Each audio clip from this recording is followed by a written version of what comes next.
Kids. इस poem को T Carlill ने लिखा है। आज हम ये पोएम पढ़ने जा रहे हैं। इस पोएम में किस बारे में बताया गया है? इस पोएम में बताया गया है कि एक नए दिन की शुरुआत किस तरह से होती है।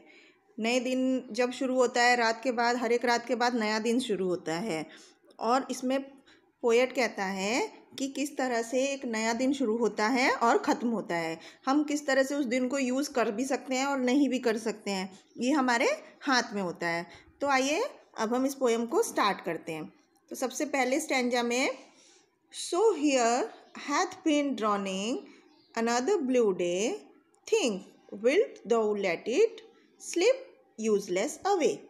इसका मतलब है डॉनिंग। डॉनिंग मतलब क्या होता है? सूर्य निकलने से जस्ट पहले का समय, कि जब सूरज निकलने वाला होता है तो एक ब्लू डे मतलब होता है बहुत ही ब्राइट और क्लियर दिन, बहुत ही चमकीला, एकदम बिना बादल वाला, एकदम क्लियर धूप निकली हुई होती है जिस दिन में, उस तरह से। तो सुबह का समय के बाद एक दूसरा नया दिन निकलता है। डॉनिंग मतलब अर्ली मॉर्निंग के बाद हर रोज़ एक नया दिन निकलता है। तो थिंक, तुम सोचो, विल्ट दाउ लेट इट, या तो तुम इसे यूज़ कर सकते हो, कुछ काम करके इस्तेमाल कर सकते हो उस दिन को, या स्लिप यूजलेस अवे। स्लिप मतलब फिसल जाने दो, व्यर्थ गवा दो। यूजलेस अवे मतलब बिना कुछ काम किए इस दिन को व्यर्थ भी गवा सकते हो, वेस्ट भी गवा सकते हो। तो इस तरह से दोबारा से हम समझते हैं एक बार इस पोएम में, इस स्टैंजा में पोएट क्या कह रहा है। So here hath been drowning मतलब एक नया दिन शुरू होने वाला है, एक दूसरा ब्लू डे मतलब बहुत ही चमकीला, एकदम क्लियर दिन शुरू होने वाला है। तो आपके ऊपर है, आप एक नए दिन की शुरुआत कर रहे हैं। इसे हम कुछ काम करके यूज़ भी कर सकते हैं और बिना कुछ काम करे इसे ऐसे ही व्यर्थ भी गवा सकते हैं, इसे ख़त्म भी कर सकते हैं। तो अब हम नेक्स्ट स्टैंजा की तरफ जाते हैं। अगले पैराग्राफ में पोएट कहता है, out of eternity this new day is born, into eternity at night will return. इसका मतलब है, इटर्निटी बोलते हैं हम उस चीज़ को जिसका कभी अंत नहीं होता, जिसका कभी एंड नहीं होता। तो यहाँ पर पोएट कह रहा है कि दिन के बारे में बोल रहा है कि जो दिन है, डे, जो हर कोई भी जो दिन होता है वो आउट ऑफ इटर्निटी होता है, मतलब उसका अंत जरूर होता है। जो दिन शुरू होता है वो दिन ख़त्म भी होता है। जब सुबह होती है, दिन निकलता है, तो रात भी होती है, अंधेरा भी होता है। तो दिन का अंत जरूर होता है। ये आउट ऑफ इटर्निटी है, मतलब अनंतता से परे है, जिसका अंत होता है।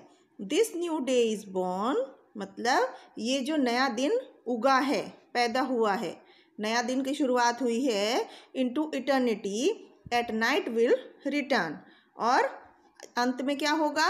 इसका अंत होगा और शाम होएगी और फिर रात होएगी। तो इस तरह से ये साइकिल चलता रहेगा। तो हर एक दिन जो होता है वो अनंतता से परे होता है, उसका एंड होता है, लिमिट होती है कि एक दिन की शुरुआत सुबह से होती है और शाम को रात होकर वो दिन का अंत हो जाता है। तो इस तरह से इस स्टैंजा में पोएट ने बताया है कि हर एक दिन जो होता है वो अनंतता से परे होता है, मतलब उसकी शुरुआत भी होती है और वो ख़त्म भी होता है। तो इसलिए हमें सोच लेना चाहिए कि हमें इस दिन को काम करके ख़त्म करना है, कि बिना कुछ काम करे ऐसे ही व्यर्थ गवा देना है। अब हम थर्ड स्टैंजा पढ़ते हैं। Behold it aforetime, no eye ever did, so soon it forever from all eyes is hid। इसका मतलब है aforetime मतलब जो समय बीत चुका है। behold it aforetime मतलब इसके बीतने से पहले इसे पकड़ लेना चाहिए, पकड़ लो। नो आई एवर डिड, किसी ने इसको अभी देखा नहीं है। जब दिन शुरू होने वाला होता है तो किसी को पता नहीं होता है कि उस दिन में हम क्या करने वाले हैं, क्या नहीं करने वाले हैं, कि ये दिन कैसा होगा। सो सून इट फॉर एवर, और जल्दी ही, हमेशा के लिए ये हम सबकी आंखों से ओझल हो जाएगा। मीन्स जल्दी ही ये दिन ख़त्म हो जाएगा। अभी सुबह सुबह का समय है तो अभी किसी को पता नहीं है कि दिन कैसे बीतने वाला है, दिन में क्या होने वाला है, लेकिन जल्दी ही ऐसा समय आएगा कि ये दिन बीत जाएगा और हम सबकी आंखों से के सामने से होकर गुजर जाएगा, ओझल हो जाएगा। तो इसलिए पोएट यहाँ पर इन लाइन में कह रहा है कि इस दिन को पकड़ लो मतलब उसमें कुछ अच्छा काम कर लो, अच्छा काम करके इसको बिताओ, नहीं तो जो अभी तक दिन देखा नहीं, मतलब जो अभी दिन उगा भी नहीं है वो जल्दी ही ख़त्म भी हो जाएगा, सबकी आंखों के सामने से रात हो जाएगी। तो इस तरह से इस स्टैंजा में कवि ने बोला है कि किस तरह से हमें उस दिन को यूटिलाइज करना चाहिए। अब नेक्स्ट पैराग्राफ हम पढ़ते हैं। Here hath been dawning another blue day, think wilt thou let it slip useless away।